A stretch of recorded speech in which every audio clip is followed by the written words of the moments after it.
Bonjour à toutes et à tous, c'est Gecko, j'espère que vous allez bien aujourd'hui. Et oui, toute nouvelle vidéo puisqu'aujourd'hui on va parler de catch, et oui puisque on va parler du prochain PLE de NXT Battleground, qui va se passer dans la nuit du dimanche à lundi. Alors ne perdons pas plus de temps, là vraiment c'est une petite vidéo tranquille, je vais pas non plus expliquer comment ça se passe etc. Je vais juste parler des matchs qui vont être à la carte de ce PLE. Alors, dans un premier temps, on va parler voilà, des premiers matchs dans mon ordre d'importance. On va commencer par Honky Tonk et Josh Briggs contre The Culling avec Shawn Spears, Brooke Jensen et Nico Vance. Petit résumé de cet affrontement, voilà. Cela fait maintenant quelques semaines et le départ d'Inamura, que Shawn Spears essaye de corrompre Briggs en le faisant rejoindre son groupe. Mais après plusieurs affrontements et celui du dernier épisode, Briggs craque et défonce Spears, ce qui demande l'intervention des membres de The Culling pour ensuite être dégagés par les champions par équipe de NXT, Honky et Tonk, qui vont se joindre à lui pour les battre. Alors c'est arrivé de nulle part dans le dernier épisode de NXT, même si déjà la rivalité entre Josh Briggs et Shawn Spears commence un petit peu à monter. Pour moi, je verrais bien une victoire de The Culling avec un tombé de Shawn Spears sur Briggs, pour déjà consolider un petit peu le clan de The Culling, que je trouve a un petit peu de mal. Voilà, c'est un peu ça ressemble un peu à ce que fait Karrion Kross à Raw. J'en attends pas forcément grand chose de ce clan, même si ce clan a l'air plutôt sympa aussi avec toute cette énergie un peu spirituelle fait par Shawn Spears.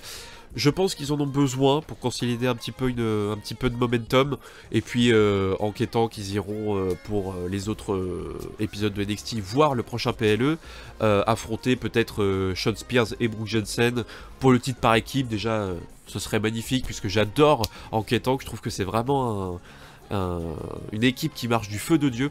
Mais pour l'instant, je dirais un pronostic de victoire de The Culling face à Honky Tonk et Josh Briggs. Deuxième dans mon ordre d'importance, Joe Hendry contre Trick Williams pour le championnat TNA. Après que Joe Hendry a fait son passage à WrestleMania pour affronter dans un open match Randy Orton, il est passé du côté de NXT avec son championnat de la TNA, qui est la compagnie en accord avec WWE, interrompant une friction entre Trick Williams et Oba Femi. Et à l'épisode suivant de TNA, Trick Williams a passé un sale tabac à Joe Hendry, car il veut ce championnat, même s'il a perdu le match 3 contre 3 avec quelques membres de High Rise. Il espère retoucher au Graal du côté de chez NXT. Là, c'est victoire de Joe Hendry, même si j'aime bien Joe Hendry, voilà. Pour l'instant, je suis pas très fan du turn de Trick Williams. Je trouve que ça marche pas trop avec son perso, surtout avec sa musique, qui est vraiment le Whoop That Trick, qui est vraiment la musique bien tentant pour un babyface. Je suis pas super emballé, mais je vais dire victoire de Joe Hendry parce que il est chez TNA et que Trick Williams va pas aller chez TNA. À part que, peut-être, on sait pas. Peut-être avec une intervention de Kazarian ou d'Elijah, je sais pas. Mais j'avoue d'être pas super emballé, donc je vais dire victoire de Joe Hendry. Aussi simple que ça. Ensuite, pour le championnat féminin de NXT, Stephanie Vaquer contre Jordynne Grace.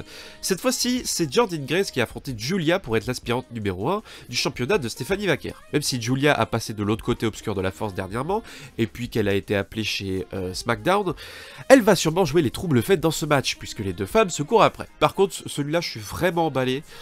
Ça peut être vraiment un super match. Déjà, Stephanie Vaquer, vraiment très bonne catcheuse. Puis même Jordynne Grace à la TNA, et puis qui a fait quelques pas super importants du côté de chez NXT. Le problème étant dit que Stephanie Vaquer pour l'instant est vraiment très bonne dans son côté championne qui défonce tout. Jordynne Grace, je le vois pourquoi pas le porter le titre, mais peut-être pas maintenant. Peut-être dans un espèce de triple threat ou un Fatal 4-Way avec d'autres aspirantes pour qu'elle fasse le tomber, mais pas sur Stephanie Vaquer. Pronostic, je dirais une victoire de Stephanie Vaquer sur Jordynne Grace.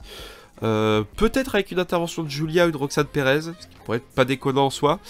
Mais je pense que ça partirait plus sur une victoire de Stephanie Vaquer. Alors, match simple pour le titre nord-américain féminin, détenu par Sol Ruka contre Kelani Jordan. Après qu'elle ait eu une embrouille backstage entre Zarya et Kelani, elle affronte donc celle-ci. Si Kelani gagne, elle a une opportunité pour le titre. Et au dernier épisode de NXT, elle gagne enfin le droit d'affronter Sol Ruka à Battleground pour le titre nord-américain féminin. Alors ça se joue entre les deux, même si je sais que j'ai une énorme préférence pour l'une des deux femmes. Je n'y arrive pas du tout avec Kelani Jordan, j'arrive pas à accrocher à son personnage, c'est un peu comme Lola Vice aussi. Je suis désolé pour les gens qui aiment beaucoup, mais j'ai jamais été trop intéressé par les deux. Mais je pense pour établir un peu plus Sol Ruka, je vais donner la victoire à Sol Ruka. Elle en a besoin pour le titre nord-américain. Et surtout que je pense que la bisbille va se faire entre Zarya et Sol Ruka pour plus tard, surtout qu'on commence pas forcément, mais il y a des petites touches un petit peu par-ci par-là d'une potentielle rivalité. Donc pour l'instant, je garde ça. Victoire de Sol Ruka pour établir un peu plus Sol Ruka parce qu'elle en a vraiment besoin. Elle a vraiment une fanbase de ouf. Enfin, il y a beaucoup de gens qui demandent à la voir. Donc c'est vraiment... elle va être vraiment sur la scène, je pense, dans pas longtemps. Et on va passer Kelly Jordan sur le roster principal, peut-être sur Raw, peut-être sur SmackDown, ça pourrait être pas mal. Mais j'ai jamais été vraiment trop accroché par Kelly Jordan. Alors du coup, avant-dernier match, ce sera Tony D'Angelo contre Shanice Lorenzo. Grosse rivalité entre les deux hommes, puisqu'à Stand and Deliver, Stacks trahit son patron de la Dunn Family, l'un des clans les plus en vogue du côté de chez NXT, ce qui fera perdre le match contre Dark Straight, un autre clan fouteur de merde. Shanice Lorenzo avouera plus tard qu'il en avait marre de recevoir les ordres de Tony, et essaye de cavaler seul contre le Dunn, pour lui montrer de quoi il en est capable.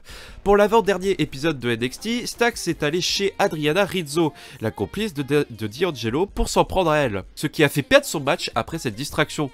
Il ira voir si tout va bien, mais se fait intercepter par Stacks. Alors ce match-là, c'est l'un des matchs que j'attends le plus, Tony D'Angelo contre Shanice Lorenzo, parce que je trouve que l'intensité que mettent les deux catcheurs en valeur, je trouve que c'est incroyable. Franchement, ce match, il est dur à pronostiquer, parce que les deux le méritent, les deux ont vraiment un catch super important, mais je pense donner la victoire à Shanice Lorenzo pour l'installer encore plus du côté des heels contre Tony D'Angelo, même si je pense qu'il va y avoir des interventions du côté de la Dunn Family, ou peut-être pas, ou en tout cas qui seront ringside, mais il faut vraiment donner la victoire avec Shanice Lorenzo, pourquoi pas avec l'intervention de Dark State, aussi dans les parages qui vont foutre la merde un peu chez NXT. Mais pour moi, déjà, ça m'étonne que c'est que un match simple, alors que ça aurait mérité tellement un match Extreme Rules. L'intensité, elle était vraiment hardcore sur certains moments. C'est vraiment très très chaud.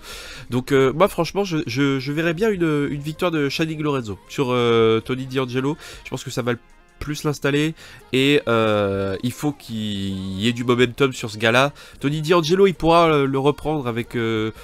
tous les promos, etc. qu'il a eu. Shanice Lorenzo, je pense qu'il faut vraiment des victoires super importantes pour qu'on le prenne au sérieux plus souvent en fait. Alors le dernier match, et sûrement le main event, Obafemi contre Miles Randy Orton Born. Je suis désolé, je suis d'accord avec vous, Miles Born c'est Randy Orton. Bref, pour le championnat NXT masculin. Alors il y a eu une bataille royale à 25 personnes à NXT pour désigner le prochain aspirant du championnat d'Obafemi. On l'a pu le voir, Ethan Page, Javon Evans et quelques talents d'Evolve genre Timothy Thatcher et Sean Legacy qui est apparu dans le dernier épisode de NXT. Et bah c'est Miles Born du clan No Quarter Catch Crew qui a gagné la bataille royale. On voit qu'on n'est pas sur un match rivalité, un peu comme ce qui s'est passé avec Kelly Jordan et Sol Ruka. C'est plus Miles Born qui a réussi à vaincre autant de gens sur une bataille royale. Et pourtant dans l'avant-dernier épisode de NXT, il avouera lui-même qu'il est l'underdog et que même s'il est considéré comme l'enfant sourd, parce qu'il a des problèmes d'audition, il est partiellement sourd, Miles Born, il va être jugé pour ses capacités physiques, et tous ceux avec un handicap veulent être jugés ainsi. Je pense que ça va être vraiment un match d'underdog de fou. Je pense qu'il va tout donner, Miles Born. Peut-être avec une intervention de Charlie Dempsey, parce que je les vois pas forcément comme des faces du côté de No Quarter Catch Crew. Peut-être avec Tyson Hates qui pourrait aussi intervenir à l'encontre d'Obafemi. Mais pour moi il faut... Ah c'est dommage, franchement s'il y avait un petit peu plus de rivalité, un petit peu plus d'histoire, je pense que j'aurais hésité à mettre Miles Born, mais je pense que je vais partir sur Obafemi, il va conserver le titre. C'est un gros géant, c'est David contre Goliath en fait. Bah le Goliath c'est Obafemi, je pense qu'il faut l'installer encore un petit peu plus et le faire perdre peut-être contre... pourquoi pas plus tard avoir une petite rivalité avec Javon Evans qui était déjà un petit peu installé depuis quelques temps.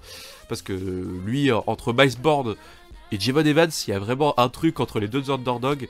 Ça peut être vraiment intéressant sur ce côté-là. Après, je sais pas si Miles Born pourrait gagner. Je pense très clairement pas. Mais ça serait une énorme surprise. Avec Miles Born et tout, peut-être avec une rivalité avec Charlie Dempsey, ou peut-être que Charlie Dempsey va être un peu jaloux parce que c'est quand même le patron de cette équipe, hein, un peu comme André Chase pour Chase University. Mais pour moi, c'est Obafemi qui doit gagner face à Miles Born, même si je sens que ça doit être un très très bon match entre les deux hommes. Éclatez-vous messieurs, j'ai envie d'en avoir plein les yeux et de croire une potentielle victoire de Miles Born. Et voilà, oui, comme je vous ai dit, c'est une petite vidéo pronostic. Je ferai certainement une review de NXT Battleground. J'espère que ça vous plaira dans cet nouveau concept de On parie quoi. Voilà, ça me fait toujours parler, ça me fait toujours plaisir de parler de mes passions et surtout du catch. Hein. Oui, j'en ai déjà parlé un petit peu dans des anciennes vidéos, mais là, je voulais vraiment commencer avec NXT et je pense que je garderai que NXT. Pas du côté d'AEW ou même sur le roster principal, parce qu'en manque de temps, et je trouve que déjà, regarder NXT c'est déjà très bien. Donc voilà. En tout cas, n'hésitez pas à liker, à vous abonner et à partager si ça n'est pas déjà fait, et on se retrouve pour une prochaine vidéo. Allez, ciao!